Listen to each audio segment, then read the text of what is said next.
Hi, Jeff Lawton here. Now we're going to take you into 1/10 of an acre with 200 perennial vegetable crops, but it's in the cold climate of Massachusetts. Eric Toesmeyer and Jonathan Bates' garden is a phenomenon, an icon of diversity on a perennial scale in a cold climate, and even has a tropical polytunnel with aquaculture.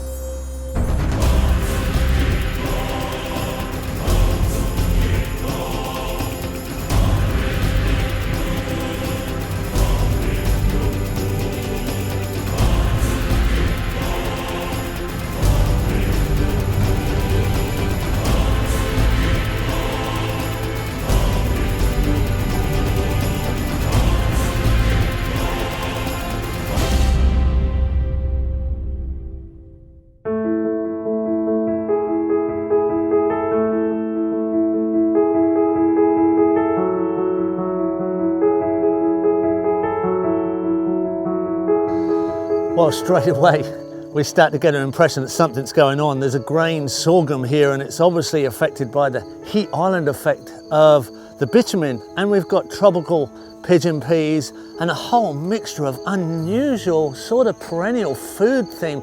And well, what can I say? We've got bananas here. And there's obviously some interesting design elements that have been included to get a really interesting set of production. Well, here we're in a classic food forest farm. In fact, this nursery is called a food forest farm nursery. Food forest farms produce a selection of these wonderful plants. The whole garden is themed around perennial edibles out of this unexpected climate region. And it's absolutely astounding what is available in these cold climates that we can't normally purchase in a grocery store or even normal nurseries. This is specialty, but this needs to be the general approach to the way we eat. We've got old varieties of sea kales and old plums, native plums, nitrogen fixing plants that create fertility, mineral harvesters, mulberries, grapevines, cold climate kiwi fruit.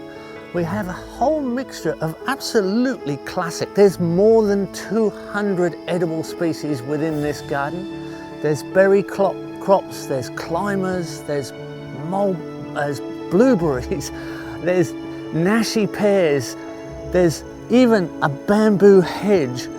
The mineral diversity, the nutrient density in this garden, the soil fertility, everything has been achieved here in 10 years. Everything has been documented. There's been a book written on this, the Permaculture Lot. This is truly urban permaculture in its extreme. In our plastic house, we're in the tropics. There's tropics and subtropical crops in here with even a mixed species aquaculture. There's too much to explain straight away. This is the most incredible cold climate health food garden I have ever experienced.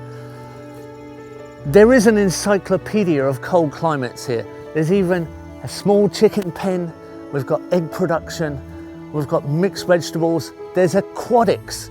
There's aquatics edible species here with fertilizing floating weed plants. There's cold climate kiwi about to produce more than 100 pounds of fruit. And now, just to be cheeky with bananas at the front, we have custard apple, the pawpaw native custard apple of America. Down the side of the house, you feel like you're in the Caribbean. This is a very, very special garden. It should be a national heritage site and saved for the food security of North America. And I cannot possibly explain the whole system because it is so complex. It is specialized in absolute diverse potential that now we'll get some extra explanation from Eric and Jonathan on how and why they went about this wonderful operation. So we have just 400 square meters here, and it gets down to minus 20 degrees centigrade. We would say it's extremely cold. We really have snow on the ground for 3 or 4 months out of the year. And this is a pretty small yard, pretty small garden. It's tiny. The back is 90 by 45 feet, which is about, 15 by 30 meters. And then there's tiny strips along the side and a tiny strip of soil out in the front. So as permaculturists, how did you end up starting all this up? What was the idea? How did you get into it? Well, we were living in the country together and growing stuff on rented land, which is really frustrating because you want to be able to plant fruit trees and you're moving on and you know you're going to have to leave everything behind. And we also found it was a very bad place to meet women living in the country, and we were sort of interested in that idea. So we got the idea to buy a duplex, which is a 2-unit house in the city where we could live together at first, start the garden, and then maybe someday meet our sweeties and each have our own side of the house but still share the garden in the backyard. And that's actually what happened.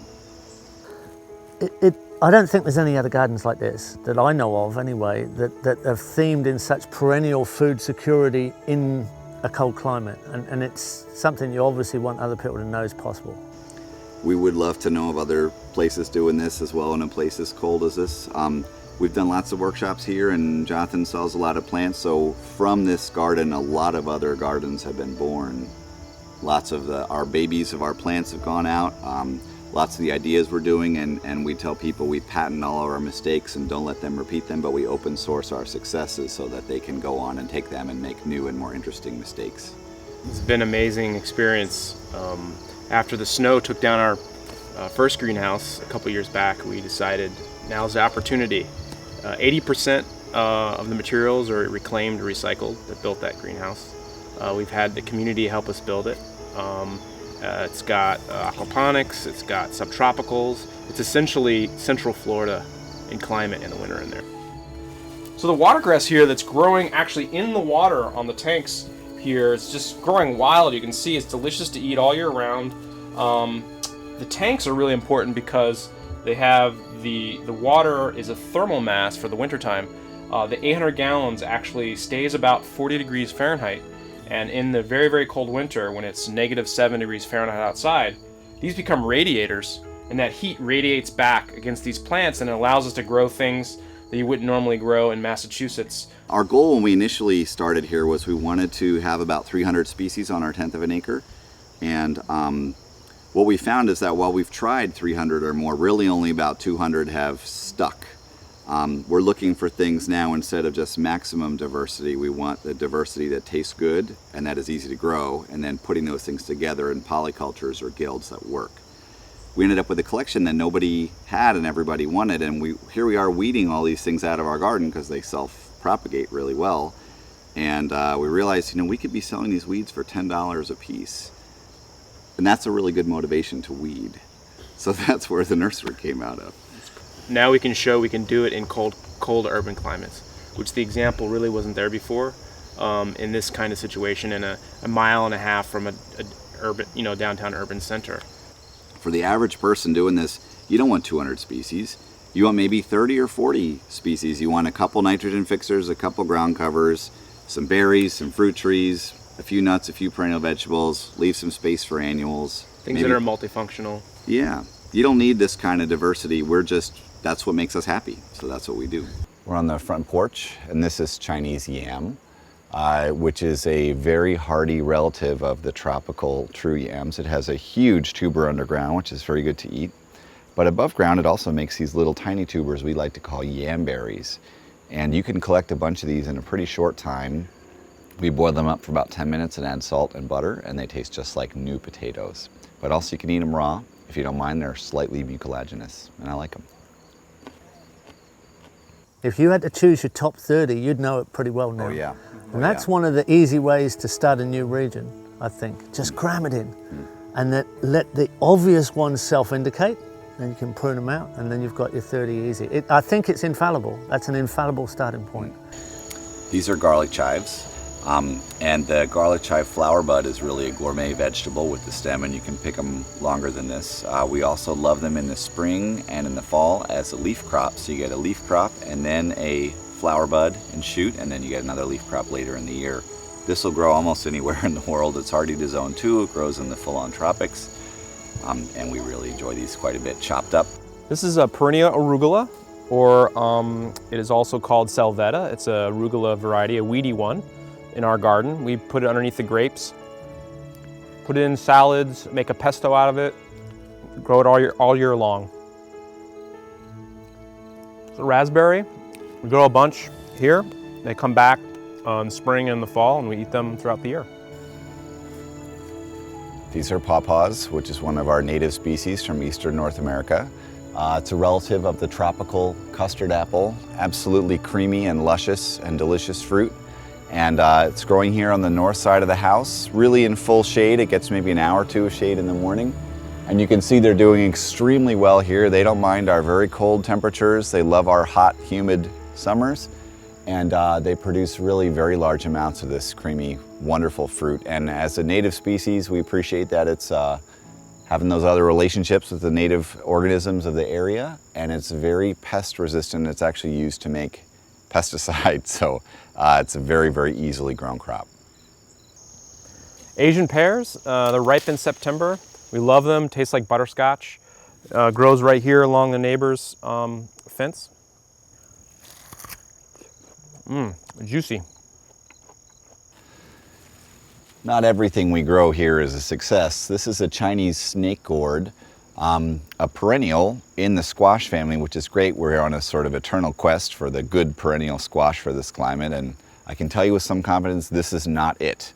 It turned out to be very bitter and somewhat rampant, although it has absolutely knockout beautiful flowers, nighttime blooming flowers, and it has potential for crossing with some of the tropical snake gourds to develop a new perennial sort of zucchini for us in this climate. But Jonathan and I have tried a lot of things, and over the years we find what we like and don't like, and this one we need to find a new home for. It's time to get rid of this and move something else into this piece of fence right here. This is a Seminole pumpkin. It was developed by Native Americans in the 1500s in North America and Florida, and it'll be ripe in a couple of months. We're growing it out of the greenhouse through the window, and it's here on the trellis. These are our hardy bananas, and while they look really beautiful, they don't make edible bananas. I'm very sorry to tell you. They come back every year. These are 10-year-old plants. They're wonderful biomass accumulators. They're great ornamentals. We use the leaves to wrap tamales, but they won't ever make any edible fruit. In a warm enough climate with a long enough season, they would make a small fruit with large, hard seeds that would break your teeth. So this species, Japanese fiber banana, not one to grow for food, but great for the leaves. And in fact, these are pork growing bananas because a lot of our neighbors are from Puerto Rico and from the Dominican Republic, and they want to use these to wrap their tamales, which they call pasteles. So they come and get some leaves from us in the fall, and they bring them back later on, wrapped around delicious tamales of pork and cassava and pumpkin and other really fantastic foods. So in a way, these are pork trees for us, which has worked out very nicely. So we now know, thanks to Eric Tosmeyer and Jonathan Bates, they're opening up all those possibilities. Cold climate's not a restriction. We can have an abundant, healthy situation. We know we can do it. Let's get on with it.